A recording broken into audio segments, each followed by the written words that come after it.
में से जितने लोग मनुष्य हैं हाथ उठा के हमें बताओ कि हम मनुष्य हैं। जो हैं वो हाथ उठाएंगे, जल्दी उठाओ मेरी माँ। जो मनुष्य हैं पूरा पूरा हाथ उठाएं। अच्छा, जय हो, मनुष्यों की जय हो।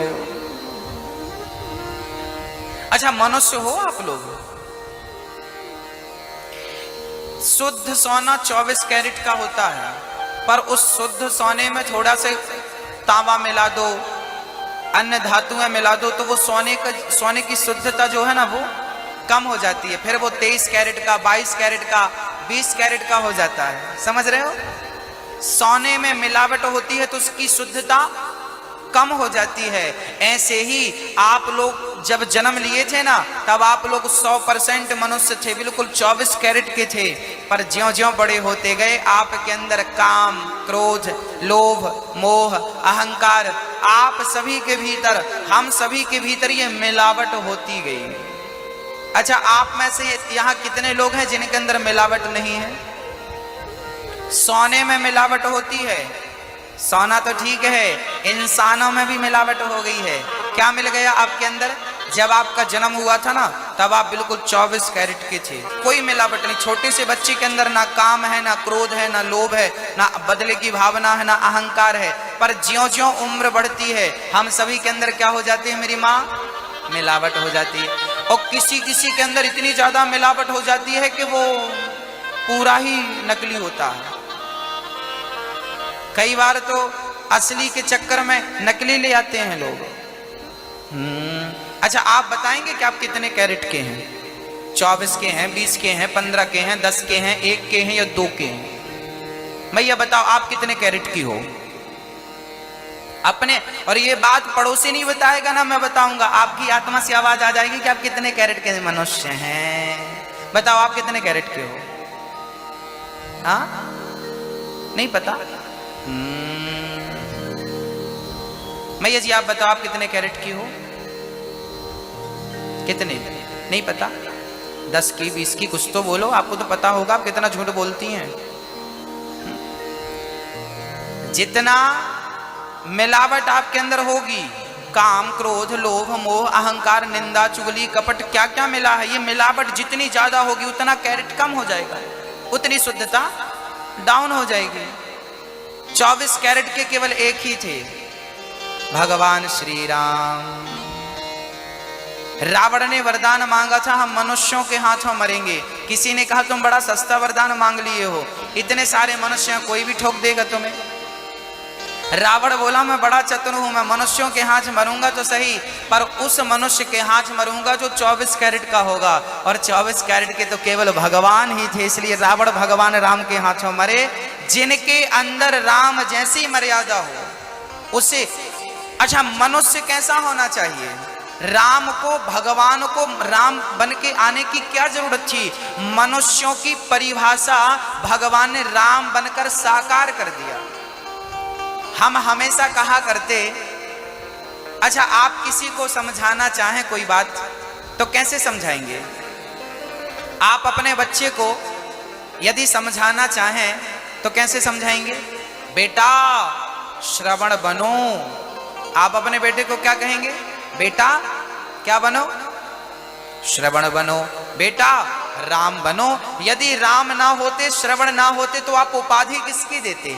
उपमा किसकी देते? उदाहरण किसका देते? तो भगवान राम तो उदाहरण बनने के लिए आए हैं कि पुरुषोत्तम मर्यादा पुरुष। मर्यादा ऐसी होती है, मनुष्य हो तो मनुष्य के अंदर मनुष्यता होना जरूरी है।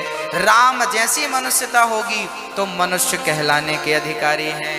बड़े भाग्य मानुष तन पावा, सुर दुर्लभ सद ग्रंथन गावा। राम अद्भुत हैं भक्तों। मनुष्य का धर्म क्या है?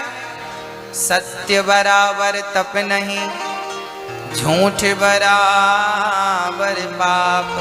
जाके हृदय साच है, प्रभुता के हृदय आप। जिसके अंदर सत्य है वही भगवान की भक्ति करने के योग्य है। अच्छा मैया जी, आप में से कितने लोग हैं जो सदा सच बोला करते हैं? जो बोलते हैं हाथ उठा सकते हैं। जो हमेशा सच का साथ देते हैं। उठा लो आज, देख लो।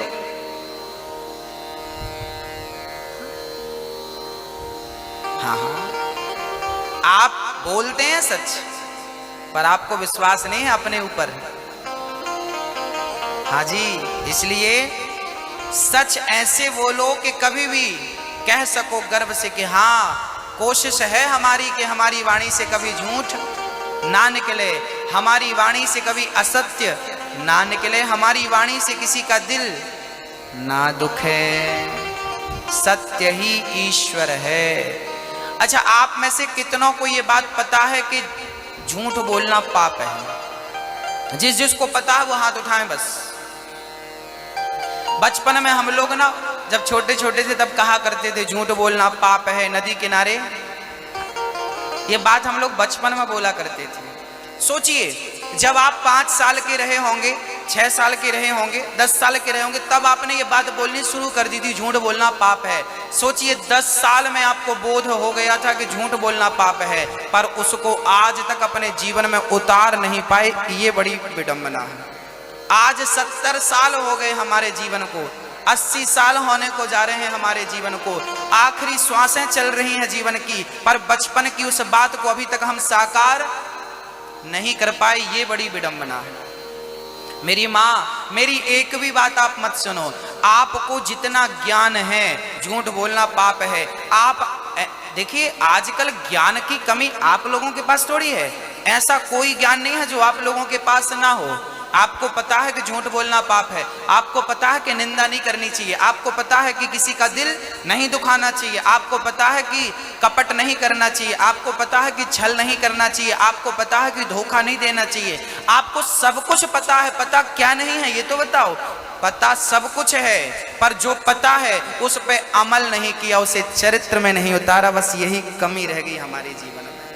बस भक्तों, यदि आपके अंदर जो ज्ञान है उस ज्ञान को आपने धारण कर लिया होता तो भगवान तो उसी दिन मिल जाते। जो ज्ञान था उस पर अमल कर लिया होता। भक्तों, मेरे जेब में इतनी सारी दवाइयां रखी हैं, इतनी सारी दवाइयां हैं, पर मैंने खाई एक भी नहीं। तो क्या मेरी बीमारी ठीक हो जाएगी?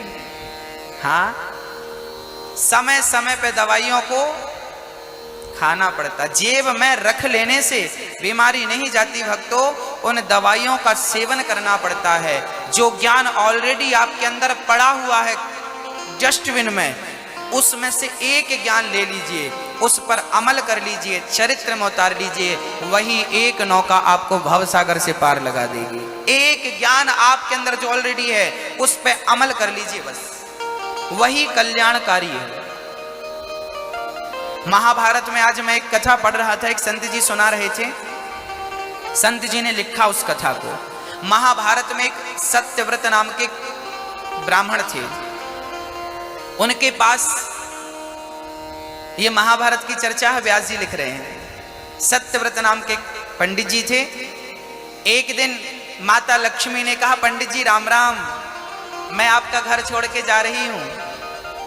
पंडित जी ने कहा, माँ मेरे से क्या गलती हो गई?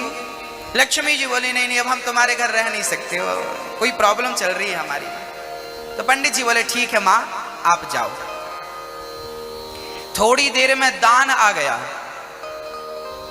क्या आ गया? दान। दान बोलो, पंडित जी मैं आपका घर छोड़ के जा रहा हूं, मुझे आज्ञा दो। पंडित जी बोले, ठीक है, आपकी इच्छा है तो जाइए, जाने वाले को कौन रोक सकता है। थोड़ी देर में उनके पास उनकी प्रतिष्ठा आ गई। मैं आपकी प्रतिष्ठा हूं, आपकी नाक, मैं जा रही हूं आपको छोड़ के। पंडित जी ने कहा, जाओ।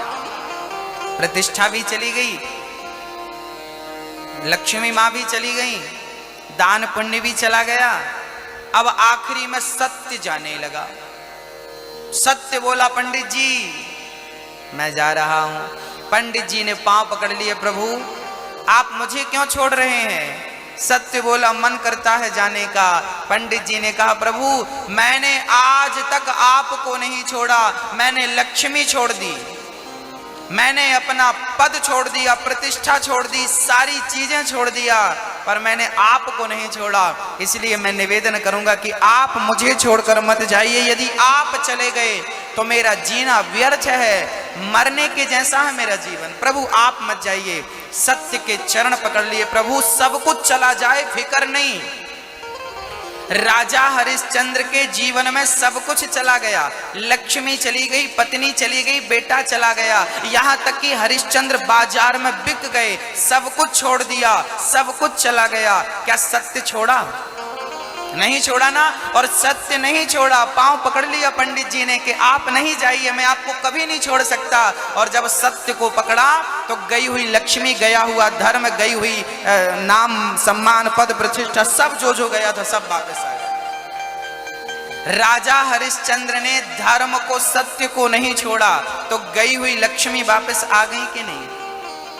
गया हुआ पद प्रतिष्ठा वापस आ गई कि नहीं?